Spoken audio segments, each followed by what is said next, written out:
First தோசைக்கல்லை வச்சுட்டு நல்லா காஞ்சிச்சு தோசை ஊற்றிக்கலாம்.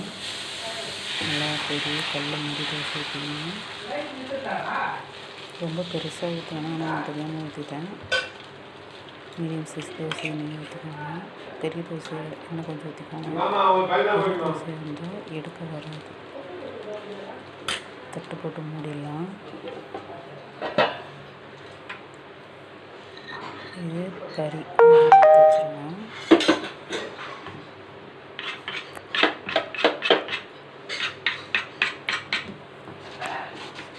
நான் இதில் முட்டை சேர்க்க போகிறது கிடையாது.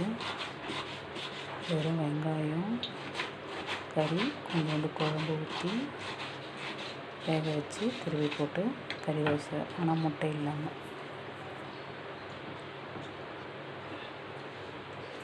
வெங்காயம் போட்டுக்கலாம்.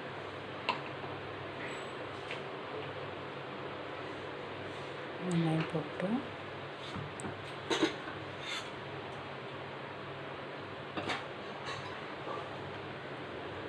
கொஞ்சமாக கிரேவி ஊற்றிக்கலாம். நிறைய ஊற்றினாலும் தோசை ஊறிடும். அதனால் கொஞ்சமாக கலக்கத்துக்கு ஏற்றாமல்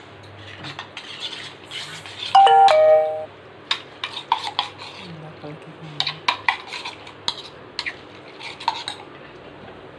நல்லா கலக்கிட்டு தோசை வச்சு மசாலா மேலே பரப்பிடலாம். வச்சுட்டு வெங்காயம், கொஞ்சோண்டு குழம்பு இதை மட்டும் போட்டு நல்லா பரப்பி விட்டுருங்க. நான் இதில் முட்டை போடாமல் செஞ்சேன்.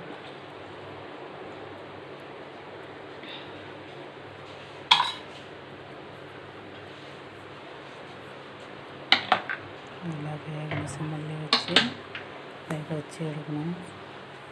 அப்போ தான் தோசை எடுக்க அழகாக வருது.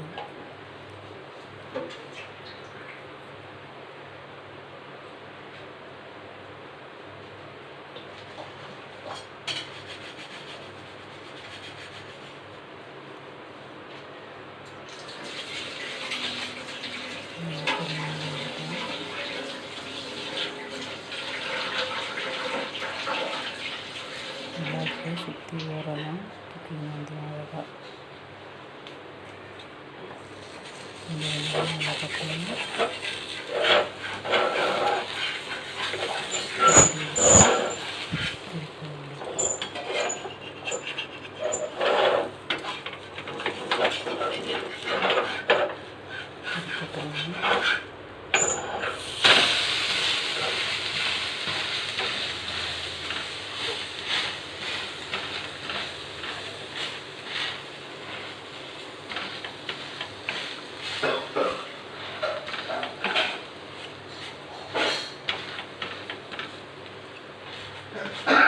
நிறையும் குழம்பு தரீங்க.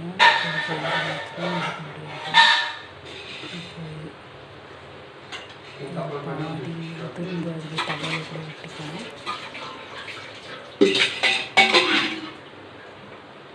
அதனால பொறுமையாக நல்லா சிறந்ததுக்கப்புறம் சிம்மிலே வச்சு திருப்பிக்கணும்.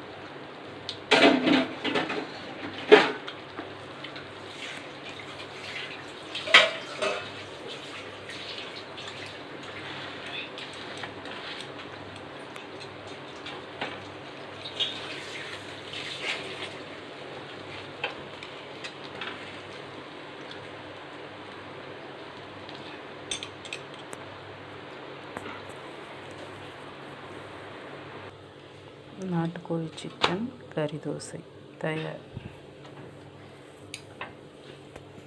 சேனலை லைக் பண்ணுங்கள், சப்ஸ்கிரைப் பண்ணுங்கள். தேங்க்யூ.